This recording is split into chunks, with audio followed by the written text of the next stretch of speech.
Part 1. Return to Cheyenne. The wind hit like a blade. Cheyenne Station always looked like it was trying to survive the winter rather than endure it. The platforms were coated with a thin crust of ice that reflected the jaundiced glow of the sodium lamps, making the entire yard look like it was bleeding light. Diesel fumes drifted low across He tracks the metallic hum of freight cars carried through the fog like the last breaths of something dying.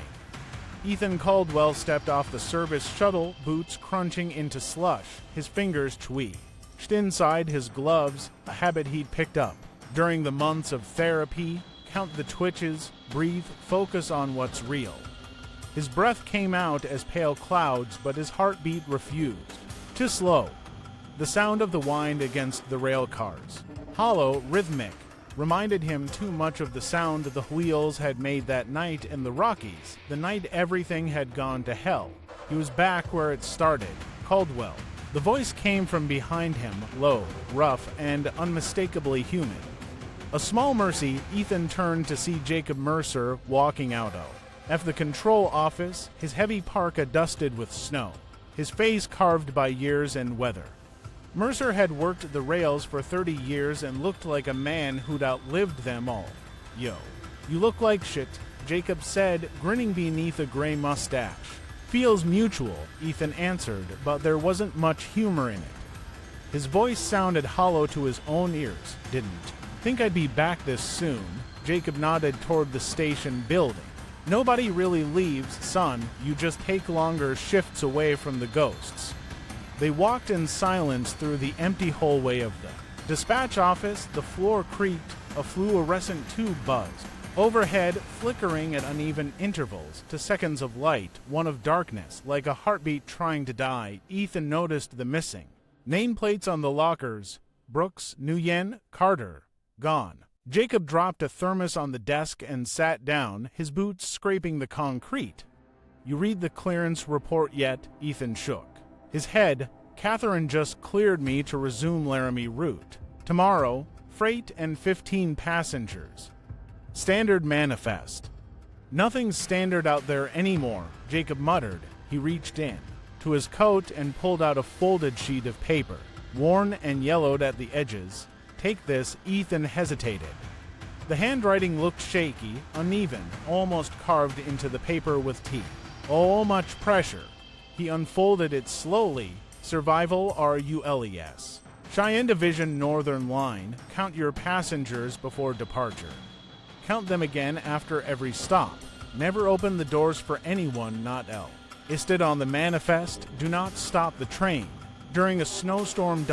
If you must stop, do not leave the engine room. If you hear footsteps on the roof, do not look up. Stay off channel 9 on the radio. If you see someone you know standing outside the train, they are not real. Above all, don't let the stalker see you stop." Ethan stared at the list. "What the hell is this?" Jacob took a slow sip from his thermos. The smell of coffee, or something pretending to be coffee, filled the air. They were passed down. Old-timers wrote em back when this line feed. RST started running freight through the Rockies. Most think it's bullshit. He paused, "But you've seen enough to know this track has its rules." Ethan's pulse quickened. He remembered flashes, the snowstorm, the radio static, the figure standing by the tracks. Then the crash, the screaming, the impossible sound of metal bending in places it shouldn't. "You think this?" he pointed at. "The Lista would have stopped what happened 3 months ago." Jacob's eyes met his. "Tired, hunted, might have helped. Might have got you killed sooner. Hard to say which is better." They sat in silence for a long minute. Outside, a horn moaned through the night, distant and mournful, like the world itself was warning them not to proceed. "Brooks followed these rules?" Ethan asked finally. Jacob's jaw tightened. "He tried, until he didn't. Said he saw something by the river bend. Next morning, we found the locomotive still running. Cab door open. No Brooks." The sound of the heater clicking on made Ethan flinch. He hated that. The automatic reflex, the way his body jumped at shadows even when his mind told him it was fine. He folded the list, slid it into his breast pocket, and stood. "You're serious about this, huh?" he said. "You really believe in this thing?" Jacob stared at the frost forming along the window. "Doesn't matter what I believe. The mountain doesn't care either way." That night, Ethan stayed at a small boarding house near the depot, a place for transient workers and the unclaimed. The radiator clicked like distant gunfire. He lay on the bed, boots still on, staring at the ceiling where water stains spread like dark continents. The list burned in his mind. He thought about Lily, 10 years gone now. She loved the snow, used to chase it barefoot through their backyard until their mother screamed at her to come inside. Her laugh had sounded like the chime of a glass bell, until the night she disappeared, until the blizzard swallowed her whole. They'd said it was an accident, that the search teams couldn't continue past the gorge because of the weather. But Ethan had always known there was something else in that forest, something that waited, something that watched. He dreamed that night of the train, the scream of the wheels, the blinding white, and in the window reflection, his sister's face, pale and still, mouthing words he couldn't hear. Morning came like a bruise. The storm had lightened, but the air still carried the scent of cold iron and ozone. Ethan walked to the platform. Uniform pressed, eyes shadowed, Catherine Wells. The station manager was waiting near the control booth, tall, composed, with a clipboard in her gloved hands. "Mr. Caldwell," she greeted. "Glad to see you back on your feet." "Glad someone is," he replied. She gave a thin smile. "I heard about the therapy sessions. I hope they helped. They made me good at pretending I'm fine," Ethan said. Then, softening, "That's enough for now." Catherine hesitated, then lowered her voice. "If you're not ready, there's an opening in Denver. Maintenance post, safer." Ethan shook his head. "This is my line." Her eyes lingered on him, pity mixed with understanding. "Then Godspeed, Mr. Caldwell." She handed him the passenger manifest. 15 on board, all checked and cleared, no extras. He glanced at the list, then at her. "What if there is an extra?" "Then follow the rules," she said quietly. "Jacob told you, didn't he?" He froze. "You know about those." Catherine's gaze shifted toward the white horizon. "Everyone who lasts here knows. We just don't talk about it out loud."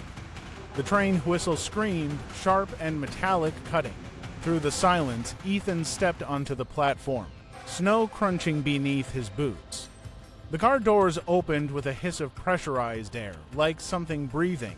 Inside, the passengers were all ready seated, miners, a nurse, a man in a dark coat, reading an outdated newspaper. All normal, all real. Still, he counted once, twice, 15. When the train pulled out of Cheyenne station, he looked back through the frost-streaked window. Jacob was standing by the signal post, coat flapping in the wind, face hidden beneath his cap. Ethan raised a hand. Jacob didn't move. The plane stretched out like an open wound, white and endless. Snow drifted in horizontal lines, whipped by the wind. As the train picked up speed, the rhythm of the wheels, steady, metallic, became hypnotic, almost like a heartbeat. Ethan's thoughts drifted with it, but the rules echoed in his head, especially the last one. Don't let the stalker see you stop. He didn't know what it meant yet. He prayed he'd never have to find out, but somewhere far ahead, beyond the frozen valleys and black pines, something was already waiting. And it had heard the whistle. Part 2. The train to Laramie. The wind picked up before dawn, dragging veils of snow across the tracks like ghosts rehearsing their entrance. Ethan stood by the locomotive, staring at the dark bulk of it. A Union Pacific engine, scarred and oil-stained, older than some of the men who ran it. Its nameplate had long ago been worn down, and by sand and time, leaving only the faint outline of letters. Up-3112... He ran a gloved hand along the cold steel. The hum beneath the metal reminded him of a heartbeat, deep and mechanical, the sound steady. DM for a moment. He needed that. Every time the wind moaned through the couplers, his body tensed, remembering the scream of tearing metal and the flash of white that had consumed everything 3 months ago. Jacob was nowhere in sight. Maybe that was for the best. Ethan preferred silence before departure. He boarded the engine cab, closing the door behind him, the hiss of PR. Escher's air sealed him away from the world, leaving only the faint rattle of the control panel and the hum of the generator. He checked the manifest, 15 passengers. He read each name TWICE. None stood out, none should. By 6:10 a.m., the platform lights faded into the storm behind them. Cheyenne shrank in the rearview mirror, swallowed by snow and distance. Ahead lay the Rockies, a white wall that rose like the back of some enormous animal, sleeping and waiting to wake. The first 2 hours were routine. Ethan walked the aisles, greeting passengers with the hollow warmth of a man who'd practiced it too many times. The first car held miners from Elk Ridge, boots still caked in coal dust. They smelled of sweat and iron. The second car had quieter faces. A mother and child, a nurse reading a medical journal, 2 elderly men who might have been brothers. All of them tired, all of them trying not to look out the window at the endless white. Warning, folks, Ethan said as he passed, we'll reach Laramie by 10 if the line stays clear. Someone muttered if under their breath. He ignored it. He counted as he went. 12, 13, 14, 15. He turned back toward the cab, then froze. A man was sitting near the end of the second car, pale, alone, staring directly at him. Ethan blinked. He hadn't been there a moment ago. The man's skin had the translucent hue of someone who'd never seen the sun. His hair was white blonde, slicked back neatly. He wore a long gray coat buttoned up to his throat, gloves so thin they looked de-painted on. His eyes, Ethan noticed this last, shone faintly, like there was a light behind them, not reflected but emitted. Morning, Ethan said, trying to sound casual. Didn't he catch you at boarding? The man smiled faintly. You weren't looking closely. Ethan frowned. Mind if I check your ticket, sir? The man reached into his pocket and handed him something. The paper was dry despite the condensation clinging to everything else. It was an old Union Pacific ticket, beige, frayed at the corners. The print had faded, but Ethan could still make out the destination. Shadow Pass. His chest tightened. That station's been closed since 75, he said slowly. There's no stop there. The man's smile didn't change. There is if. You know where to look. For a moment, neither spoke. The train's rhythm filled the silence, steel. Wheels pounding against rails like a second, louder heartbeat. Then the man leaned forward, voice low and almost kind. You should tell the engineer not to slow down today. The weather's going to turn. Ethan folded the ticket. We'll manage. I'm sure you'll try, the man said, but the snow remembers what it buries. Ethan turned and left before the words could settle in his brain. Back in the cab, he dropped into the seat and stared at the horizon. The mountains had begun to take shape through the fog, black spines. Against the gray sky, the air pressure changed as they climbed, a subtle weight pressing against his ears. The radio crackled. He leaned forward, tapping the receiver. Dispatch, this is Caldwell. On UP3112, do you read? Static answered, then a faint, distorted voice. ... 9 ... channel ... turn ... He froze. Rule number 6, stay off channel 9. He switched the dial away. Jaughty. Tenning. Probably interference, he told himself. Cross signal bleed from a weather band, but the sound had carried something almost human, a whisper threaded through the static, saying his nom.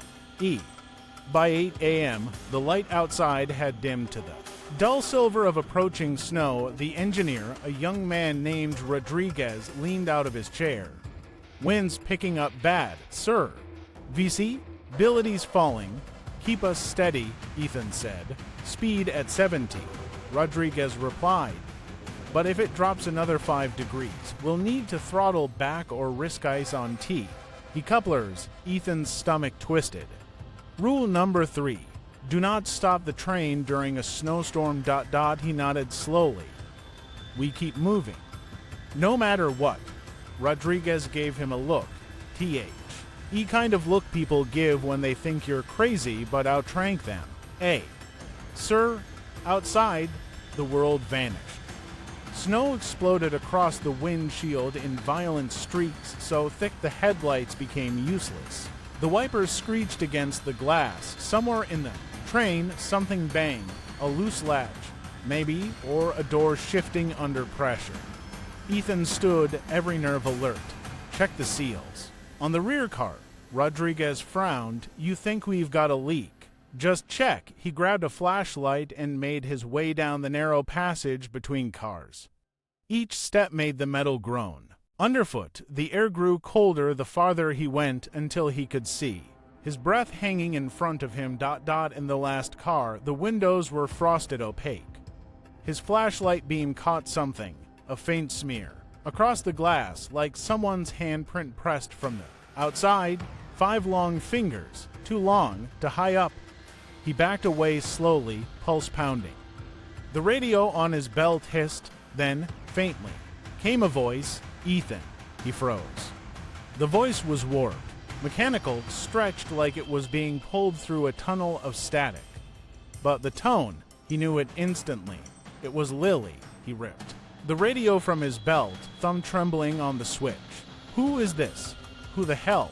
Static swallowed the words. Then, through the hiss, something else, metal scraping metal, follow, ed by a low, guttural growl that seemed to vibrate through the floor.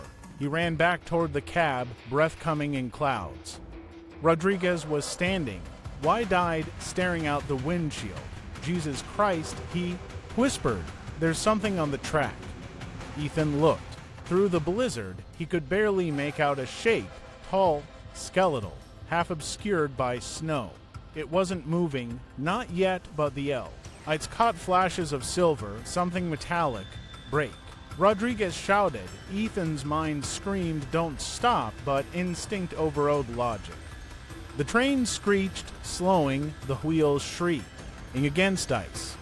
The storm swallowed them whole, then silence. Absolute, suffocating silence. For a few heartbeats, all Ethan could hear was the hammering in his own chest. Then came a sound, soft, rhythmic. From above, footsteps, slow, heavy, deliberate. He remembered the rule. If you hear footsteps on the roof, do not look up. Rodriguez whispered, "What the fuck is that?" Ethan didn't answer. He couldn't. The footsteps moved along the length of the roof toward the front of the train. The metal above them creaked under the weight. Then, as suddenly as they'd started, they stopped. The radio crackled again, high-pitched and shrill, like something clawing at the frequency. A voice slid through, distorted but almost human.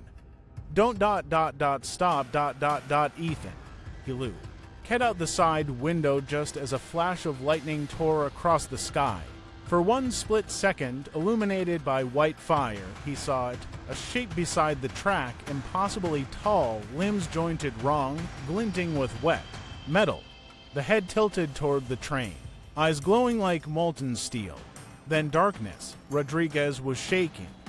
What the fuck was that? Ethan forced the throttle forward. Doesn't matter. We move. The wheels spun, caught, and the engine roared back to life. The train lurched forward, tearing through the snow like a wounded beast. Behind them, the shape in the stow. RM began to follow. For a long time, neither man spoke. The blizzard thickened, howling like a living thing. Every shadow outside looked like a figure. Every reflection in the glass seemed to breathe. When Ethan finally glanced back down the aisle, the seat at the end of the second car was empty. Victor was gone. On the window where he'd been sitting, frost had formed a single word in uneven letters: stop. Part 3. The Stalker. The train screamed through the white void, swallowed by the blizzard. Snow lashed against the glass like claws. Every sound, the grinding of steel, the moan of the wind, felt. amplified, echoing through the cars as if the mountain itself were awake and breathing. Ethan clutched the radio, listening to the static twist and shapes that almost sounded like words. Rodriguez was muttering prayers beside him, eyes locked on the track that barely existed anymore. The headlights reached only 10 feet ahead before the world became pure white. Speed? Ethan shouted over the noise. 50. Rodriguez yelled. Any faster, we'll jump the rail. Then, hold it there, Ethan said. Whatever happens, don't stop. He turned toward the passenger cars. Something deep in his chest told him that whatever had followed them was no longer outside. The rear door trembled, once, then again, harder. Ethan ran down the corridor, flashlight in hand. The lights flickered overhead, every pulse of darkness longer than the one before. When he reached the last car, the world felt wrong, cold. Heavier, as though the air itself didn't want him. There.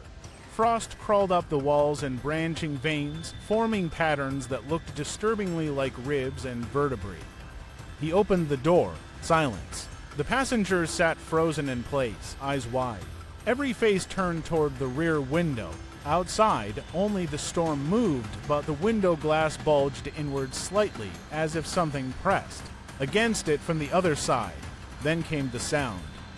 Low, metallic creak that vibrated through the walls. The lights dimmed to red emergency glow. Ethan's flashlight swept across the aisle. The SC. ATS were empty now. All 15, gone. The train hummed like a living thing beneath him. Hello. His voice cracked in the frozen air. Something answered, not in words, but in rhythm, 3 slow thuds on the roof above him. Then another. Then silence again. He closed his eyes. Rule 5. If you hear footsteps on the roof, do not look up. He tried to breathe th. Rough as nose, slow and steady, but the footsteps returned faster this time. Running the length of the car, the ceiling panels rattled. Somewhere above, something heavy shifted, dragging across the metal. Ethan backed away, pulse pounding. He hit the emergency door switch. It refused to open, then the roof buckled. Not a crash, more like the metal inhaled, denting downward. In a single deep breath, frost sprayed down from above. A smell filled the air, ozone and wet iron, like a storm inside a wound. And then a voice, not outside, inside his head, you stowed. Did once before. Ethan. He froze. Who? You left her there. His throat went dry. Lily. He whispered.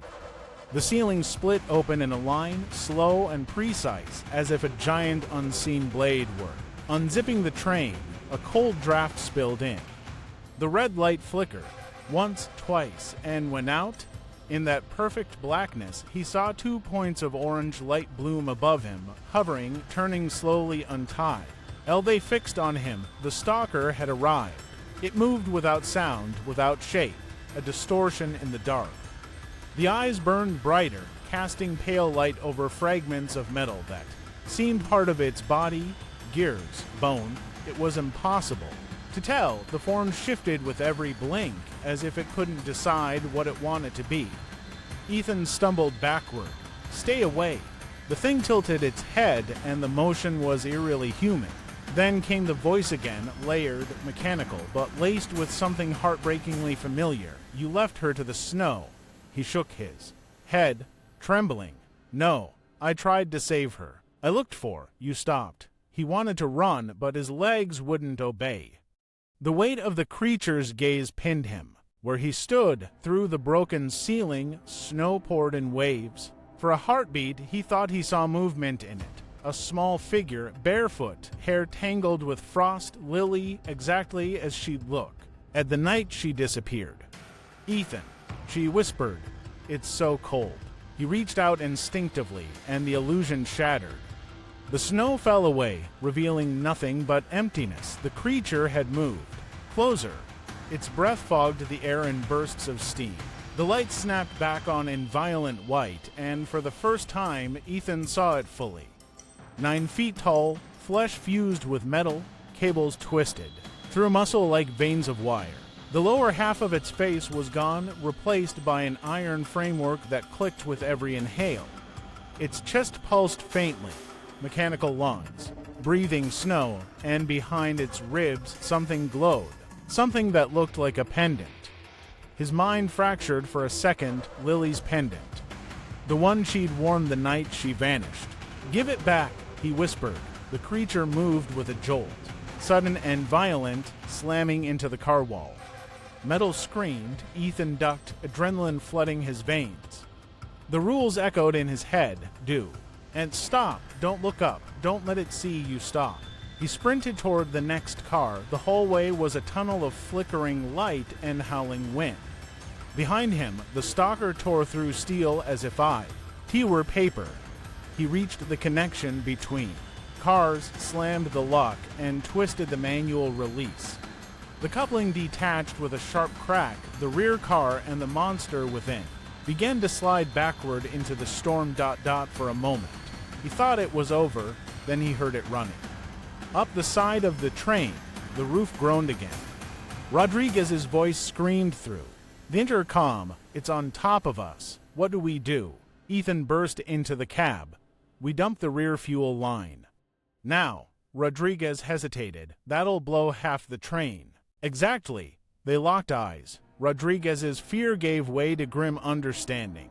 He reached for the release lever. The hiss of compressed gas filled the cab, sharp and chemical. Ethan grabbed a flare from the emergency rack, cracked it open. Red light flared to life, painting everything in blood.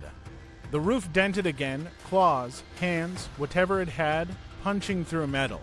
"Now," he then yelled. Rodriguez pulled the lever. Ethan hurled the flare through the breach.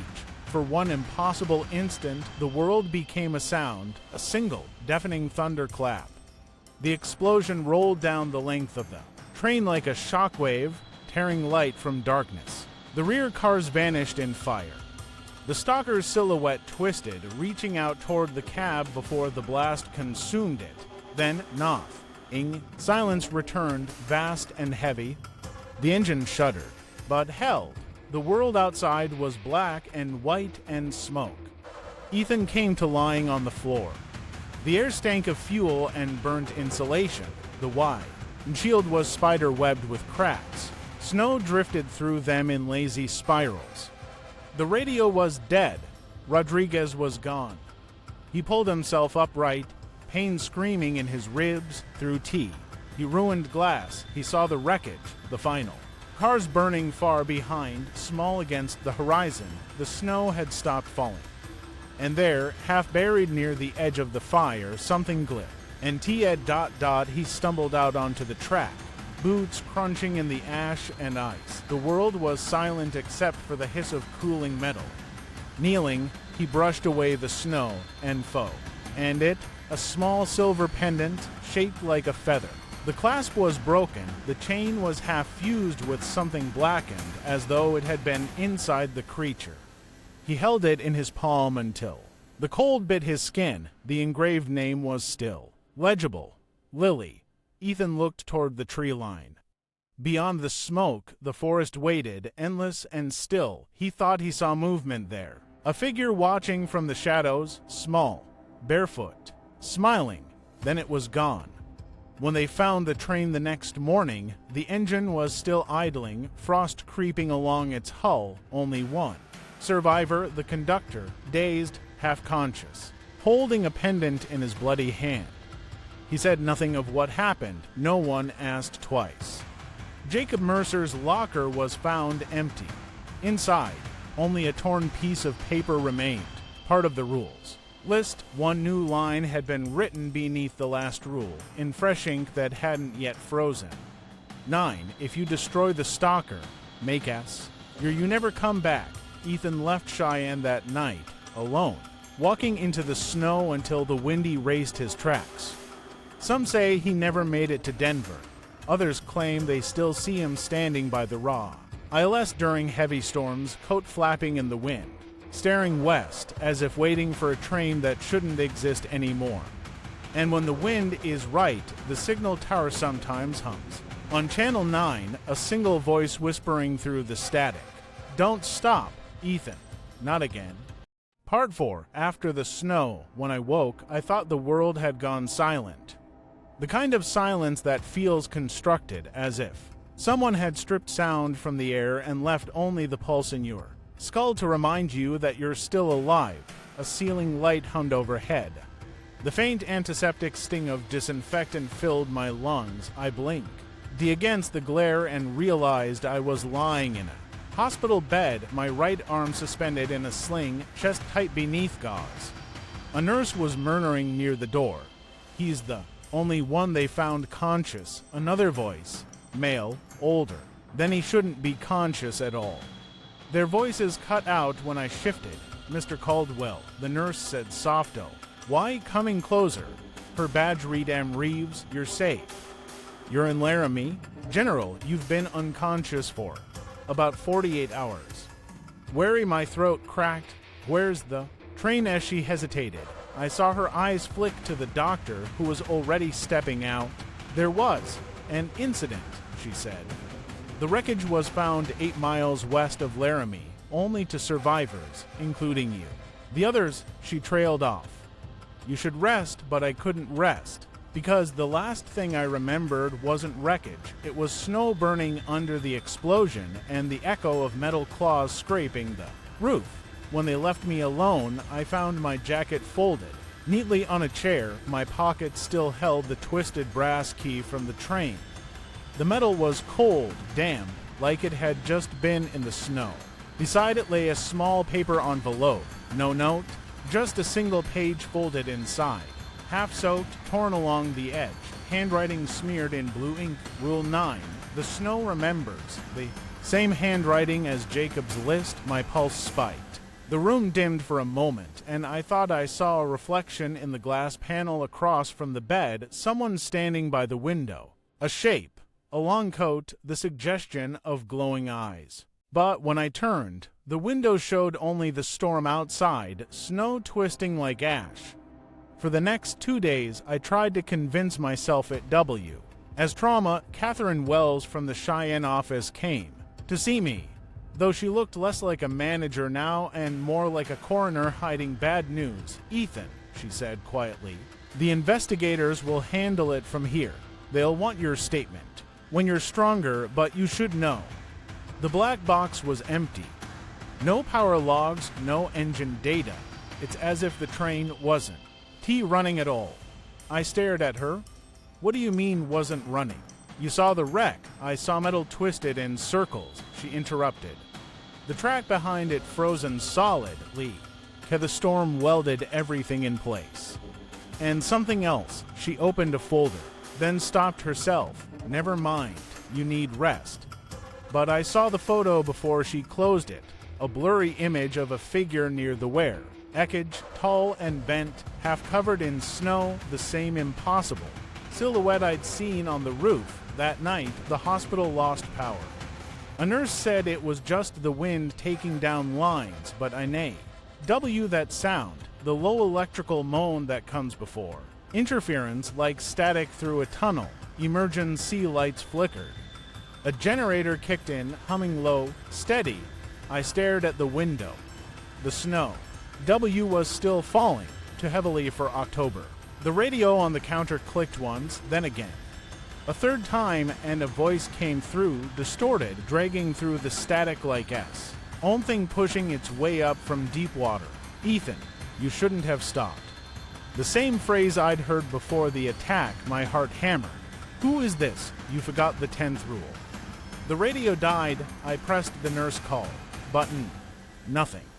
When I turned toward the door, I saw footprints, wet, fresh, leading from the hallway to my bed. Only one S. I didn't remember getting dressed or disconnecting the 4. Just the cold metal of the elevator rail beneath my hand, the distant flicker of emergency lamps as I moved through the corridor, the building Washington, as nearly empty.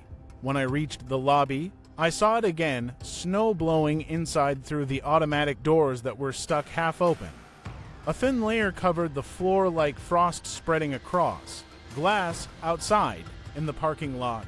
Something moved. At first I thought it was a tree swaying in the wind. Then it straightened, impossibly tall, the outline to angular, T. All deliberate. I ran. The staff found me at dawn in the loading bay behind the hospital, sitting against a maintenance door, half frozen and mumbling something about keeping the lights on.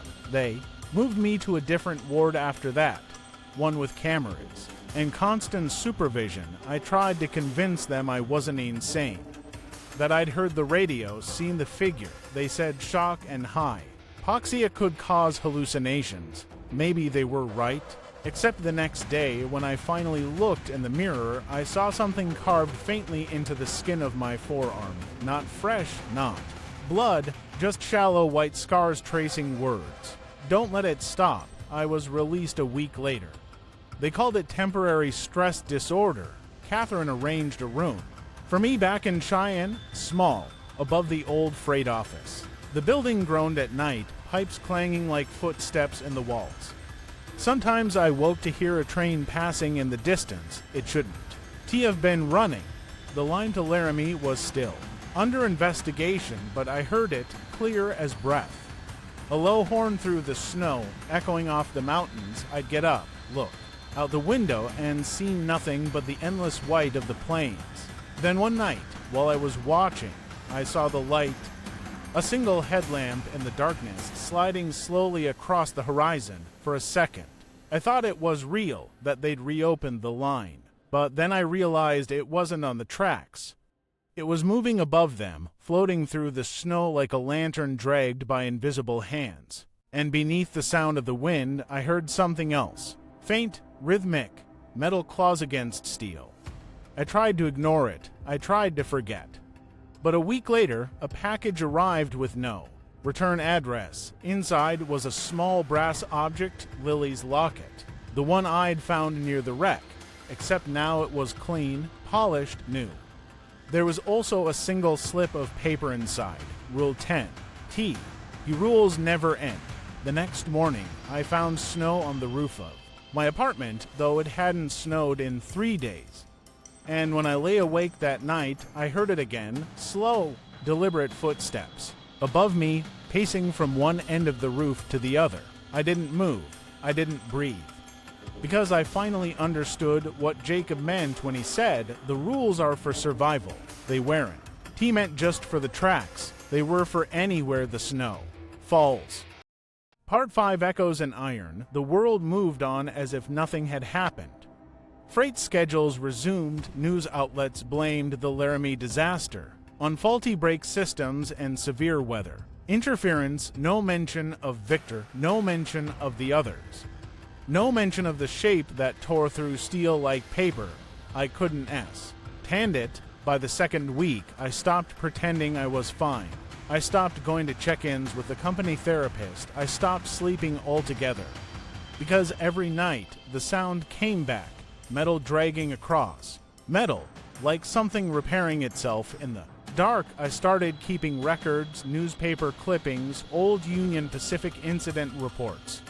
Most were dismissed as track maintenance anomalies, but they matched a pattern. Weather disturbances, unlogged trains, missing engineers. The oldest report was dated 1953, filed by a name I recognized, Jacob Mercer.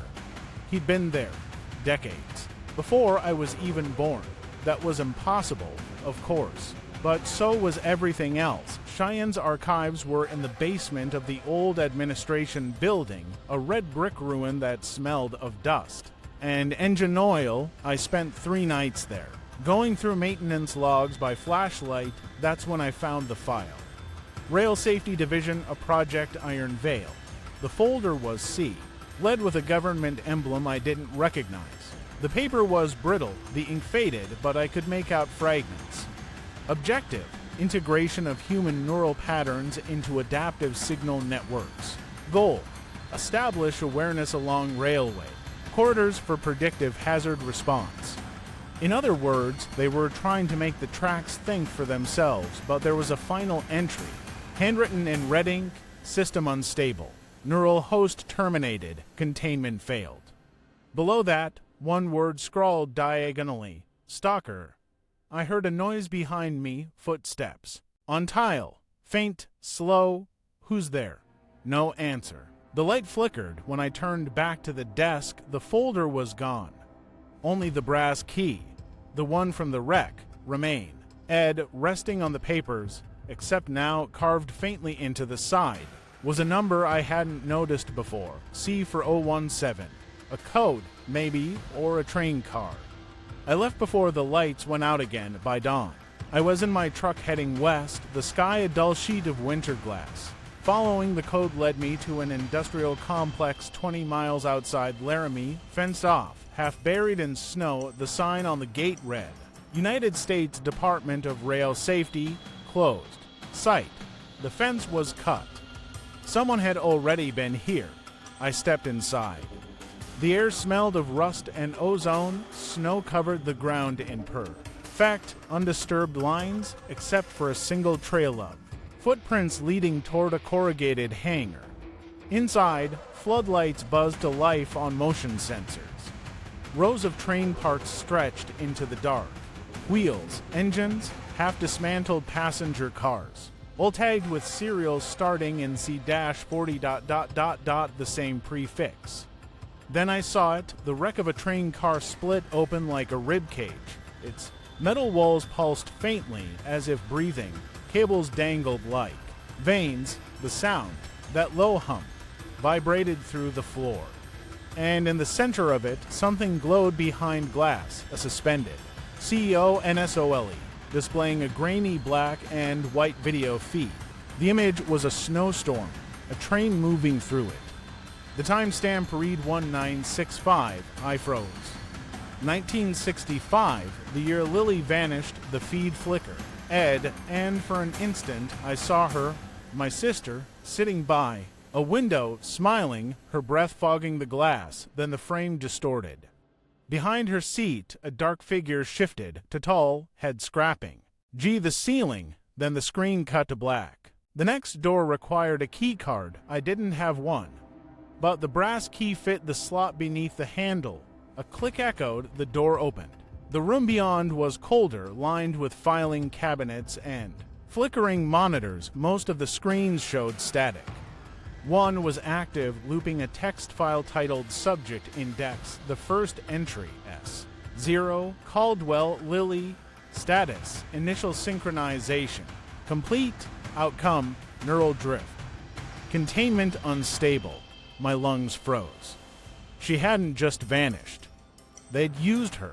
A second file appeared automatically on screen as if triggered by motion. This one labeled SO14. Caldwell, Ethan. Selected for neural resonance study due to genetic compatibility. Subject unaware. Activation via rule protocol. Confirmed.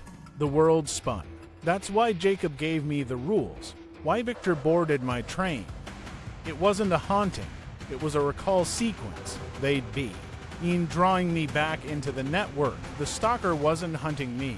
It was becoming me. I heard footsteps again, not echoing this time, but deliberate, close. Ethan, a voice said from the doorway. I turned. Victor stood there, pale as ever, no breath in the cold air. His eyes glowed faintly, like light through frost. You were never meant to leave the line, he said. You carry it. S memory. You're the last connection. What are you? My voice cracked. He smiled. Maintenance? Then, without moving, he flickered, his shape splitting, reforming. For a second I saw the steel bend, eat his skin, the glint of mechanical tendons. Lily tried to warn. Them, he said. She survived longer than any of us. But the snow... it remembers patterns. It doesn't forget its own. H. He stepped closer, and now it remembers you. The floor vibrated. Metal groaned through the walls.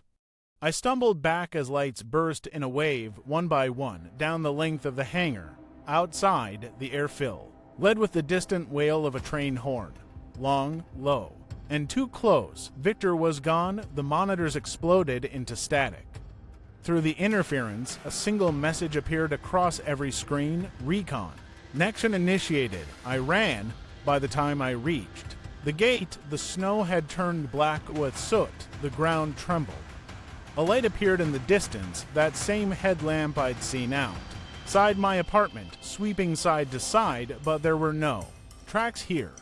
Just open ground. The light moved anyway. And beneath the wind, the same rhythm pulsed again, claws scraping steel, over and over. Slow, deliberate. It was coming for me. I drove through the night, not daring to stop. When the highway leveled out, I saw the mountains ahead, the dark, jagged spine of them. Rockies. Something told me I wasn't running away anymore. I was being guided because when I reached the base of the range, the GPS failed. The map glitched and reset, showing a single destination pin. Miles into the wilderness, Schwarzwald. I didn't remember entering that name. But somehow, I knew where it was. I'd seen it before, in my dreams, and in the old ticket Victor had left on the train, destination stamped in faded ink. Shadow Pass, Schwarzwald line. Part 6, Schwarzwald, snowfall again, always snow. I used to think winter was a season. Now I know it's a language, one the mountains speak when they want to be left alone. The road ended where the forest began, no signposts, no cell signal. Only a hand-painted plank nailed to a tree, letters half rotted away. Shadow Pass, I left the truck eye. Bling until the fuel gauge hit red, then let it die. The silence that followed wasn't peace, it was expectation. The woods were old, the kind that swallow sound. My flashlight beam vanished after a few yards, caught in the gauze of the storm. Each breath turned to ice before it left my lips. Still, I walked. I didn't know what I was following, only that the pendant around. My neck vibrated faintly, like a compass needle caught between two truths, hours, or maybe minutes. Later, the trees parted. There it was, a tunnel mouth carved into the mountain, black and yawning, rimmed with icicles that looked like teeth. Carved above the arch were the words Union Pacific Schwarzwald line. And below them, smaller letters I almost missed, Project Iron Veil active site, INSEE. Duh. The tunnel walls shimmered with frost. My flashlight flickered, something in the dark hummed back, a low frequency that thrummed through my ribs. The air smelled of ozone and diesel. Then, faintly at first, came the sound. Metal wheels rolling on distant track. A train. I ran toward it. The tunnel widened into an impossible cavern there, on rails that shouldn't. Exist, the train waited, not wrecked, not rusted, but alive. Its headlamp glowed white-blue, the body pulsing with veins of light running beneath the metal skin. Each window shivered as though breathing. Car 4017, the same number etched on my key. A sign bolted to the platform read, Active service do not board. I boarded anyway. The door sealed behind me with a hiss. Warm air washed over me. The scent of oil and smoke. The interior looked exactly as I remembered. Brown leather seats, frost on the windows, lamps swaying with the rhythm of motion, yet outside, the world didn't move, only the snow. Lily, I whispered. A child's laugh echoed from the next car. I moved forward.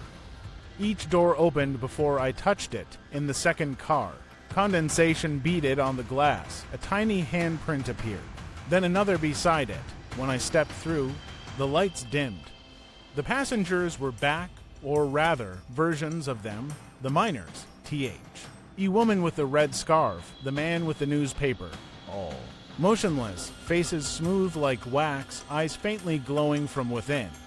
The hum of the train seemed to come from them, and standing among them was Victor. He looked almost human now. The pale gleam in his eyes had softened to blue. You shouldn't have come, he said. You dragged me here. He smiled sadly. No, Ethan. She did. The door at the end of the car slid open by itself. Beyond it, a corridor glowed with cold light. At the far end stood Lily, just as she'd been the day she vanished, 13. Hair in braids, coat buttoned wrong.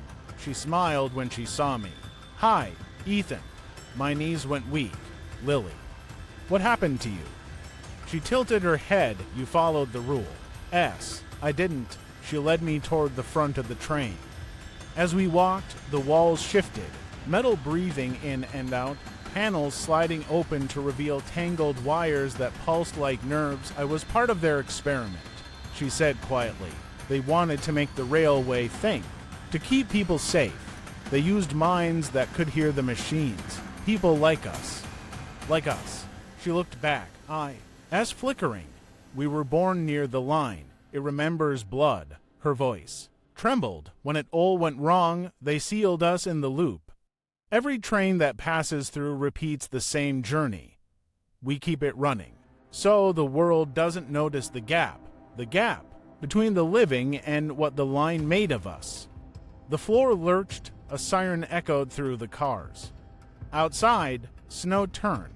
D to ash, the windows filled with faces pressing from the dark. Mouths open in silent screams. Lily flinched. It's waking up. What is the Stalker? She whispered. Ed, the part of the system that learned to want. Through the ceiling came that familiar metallic crawl. A shadow slid across the light, tall, jointed, limbs scraping steel. The sound of its breathing filled the air vents. Lily grabbed my hand. It thinks you're the next conductor. You have to end the line. How? She opened her coat. Inside hung the pendant I'd buried in the wreck. The one I was wearing. Both began to glow, sensing to the train's pulse. It's inside the engine, she said. The core, you destroy it, everything stops. Even me. I shook my head. I'm not losing you, Egg. Aim. Her smile broke. You already did.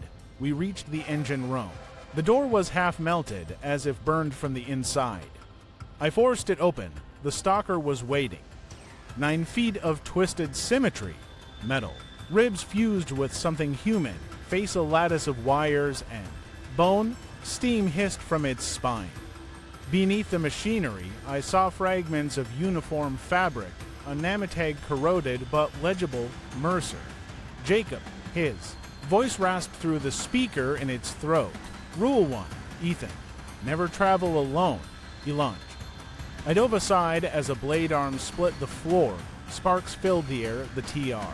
Ain shuddered, speeding up, though there were no tracks outside. Only white void. Lily shouted, the control core out under the console. I crawled forward, tearing at the panel. Inside glow. A pulsating sphere of glass and light. Alive, throbbing like a heart. The Stalker slammed me against the wall. Metal pierced my shoulder. Pain burst white. I grabbed the flare gun from my belt, fired point blank into T's chest. The flare lodged deep, burning crimson. Jacob's distorted scream filled the room, echoing with dozens of voices. The train howled. Windows shattered inward. Lily's voice cut through. GH the noise, now. Ethan. I ripped the fuel line free and jammed the flare gun into the core. Light swallowed everything. Silence. When I opened my eyes, I was standing on a snow-covered platform. The train was gone, the tunnel, the mountain, gone. Only open field, endless white under a sky the color of dusk. Lily stood a few yards away. She wasn't a child anymore. She looked my egg. Now. Calm. Peaceful. It's over, I said. She shook her head. It's paused. What happens now? The line needs a conductor, she said softly. Someone has to keep it sleeping. She stepped closer, placed her pendant in my hand. It's not punishment, Ethan. It's memory. You'll understand. Her smile was the same as when she was 13. Small, brave, forgiving. Then she stepped backward, fading into the wind until only snow remained. I woke on a bench at Cheyenne station. Morning light filtered through the windows. The world looked ordinary again. No snow, no W. Wreckage. My arm was unmarked. The locket lay on the seat beside me. Catherine stood nearby, clipboard in hand. You're up early, she said. First run of the day to Laramie. Leaves in 20 minutes. You're listed as conductor. I stared at her. I don't work here anymore. She blinked, confused. Sure you do.